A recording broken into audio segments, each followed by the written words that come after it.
Bonjour, Morning Brief du 19 octobre 2017.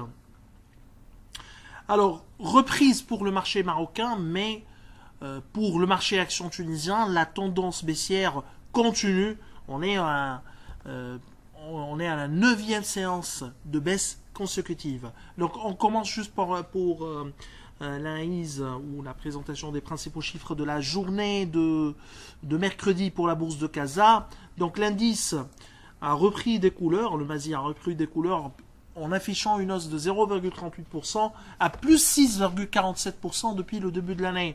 Les volumes se sont améliorés à plus de 60 millions de dirhams, mais globalement on considère que ce sont des volumes modestes ou tout juste moyens pour la bourse de Casa qui a le potentiel de faire nettement mieux vu la capitalisation boursière, quoique un flottant qui reste encore ou décidément réduit. Pour ce qui est des principales variations, à signaler surtout la hausse de BMCI plus 4,76%, la reprise de HPS plus 3,23% et Bisway plus 3,02%, une de nos valeurs préférées où on est à l'achat pour le marché marocain, pour notre univers marocain. Pas d'actualité pour la bourse de Casa. En revanche, Tunis, donc autre baisse pour l'indice, pour le Tune Index, moins 0,24%, plus 10,77% depuis le début de l'année.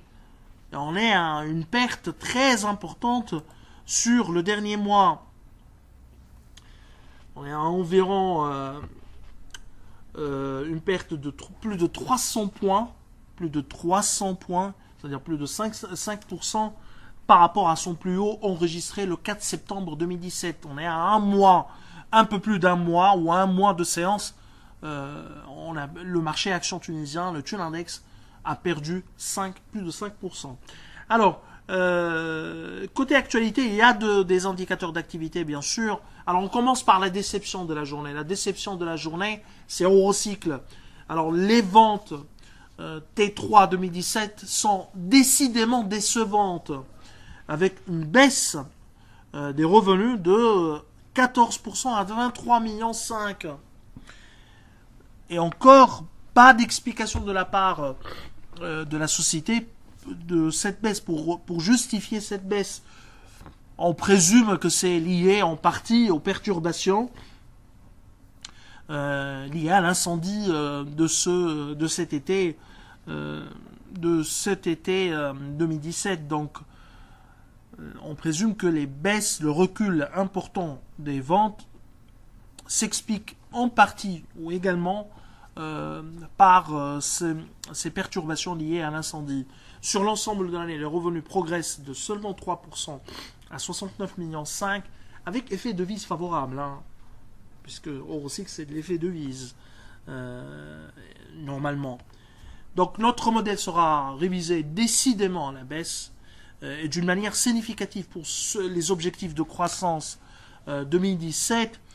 Nous on est à l'achat sur Eurocycle, le modèle sera révisé à la baisse, nous resterons vraisemblablement à l'achat vu que même avec un chiffre d'affaires en hausse de 3% au stable,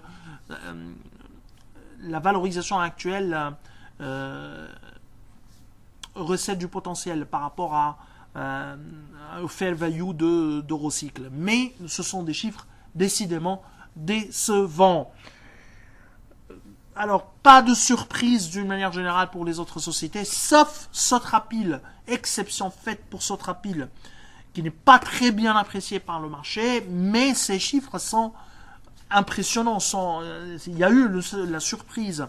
Donc, hausse des revenus de 36% grâce à un effet quantité positif, plus 26,9%.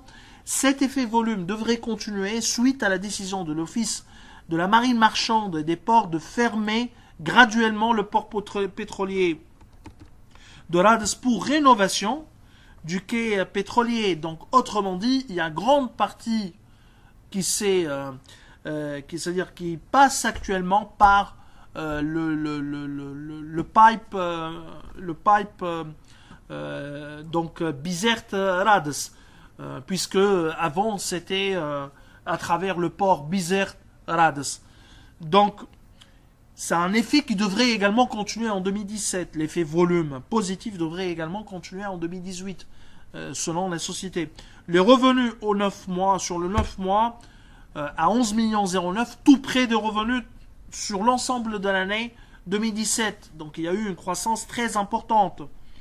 Donc, ce sont des chiffres qui dépassent nos attentes, où on était déjà à l'achat avec un objectif de cours très ambitieux à 14 dinars 7.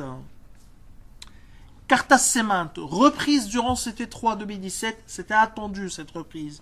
Les ventes T3 2017 ont progressé de 8% à 42 millions 5 grâce à la demande locale. L'export continue de décevoir, bien sûr avec les problèmes de l'Algérie, puisque les ventes en Algérie sont pour le moment suspendues. Et ça, on l'avait dit depuis 2011-2012, que l'Algérie en 2017 sera déjà en surcapacité, ou en 2018. Donc ils vont tout faire pour limiter l'importation de ciment.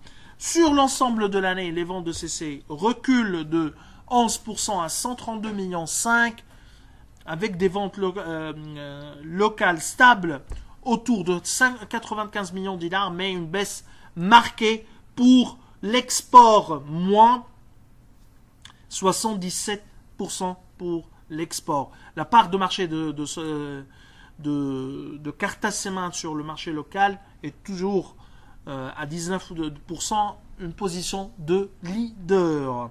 L'endettement, et ça c'est le vrai sujet de Cartas Cement, à plus de 516 millions de dinars. D'une manière générale, ce free cash flow généré suite à ces ventes est insuffisant pour soutenir l'endettement, pour rembourser la dette de Cartas Cement, ou pour couvrir le service de la dette de Cartas Cement.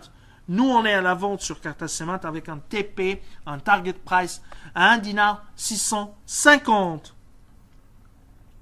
Tijari Leasing. Tijari Leasing, à l'image de l'ensemble du secteur, elle pâtit le renchérissement du coût de refinancement durant ce T3. Donc, cependant, pour Tijari Leasing, nous mettons en évidence le fait que le carnet de commandes n'est pas aussi important que les autres compagnie de leasing, ça traduit un appétit moins marqué de la part de la filiale de Tijari Bank et plus de sélectivité. Donc notre objectif de PNL, de croissance du PNL de 12%, nous pensons qu'il est encore jouable. Donc nous on est à accumuler avec un target price à 19 dinars 5. TPR de un bon troisième trimestre, aussi bien pour l'activité locale que pour les ventes à l'export, avec une croissance de 25% pour les deux segments. Sur l'ensemble de l'année, les ventes progressent de 15%, donc plus 23% des ventes à l'export. Bien sûr, il y a eu l'effet devise. Les chiffres des ventes locales dépassent nos attentes. Nous allons réviser à la hausse, légèrement à la hausse, notre modèle dans les jours qui viennent. Nous sommes déjà à achat avec un target price à 3 dinars 58. Star, vous savez, pour les chiffres des assurances, les indicateurs d'activité ne sont pas très pertinents pour nous donner une idée bien précise ou pour avoir une opinion pertinente afin de changer notre modèle. Ce qui est sûr, il y a eu une progression des primes nettes de 10% au cours de ce troisième trimestre, mais les sinistres déclarés ont augmenté. Les sinistres déclarés ont augmenté contre une baisse des sinistres réglés. Probablement, il y a deux explications. Procédure plus sélective pour le règlement des sinistres, ou un report des sinistres pour le dernier trimestre, voire pour les prochains trimestres. Donc, ces chiffres en termes de primes, sont globalement en ligne avec nos attentes. Nous, on est à accumuler sur Star avec un target price à 136 dinars. Alors, juste, je reviens sur le marché. On n'a pas donné trop de détails par rapport à la tendance d'hier. Il y a eu une baisse, perte de 0,24% à plus 11,03%, plutôt à plus 77% year to date. Donc, par rapport au 1er janvier 2017. Il y a eu un bloc sur Bestlease. Ce qui est à noter également, le mouvement des étrangers 3 millions 7 à la vente, 3 millions 5 à l'achat, dont 2 millions, plus de 2 millions achats et ventes sur SAH et plus de 1 million 3, presque 1 million 4 sur Unimed. Alors on vous souhaite une excellente journée. Au revoir, à demain.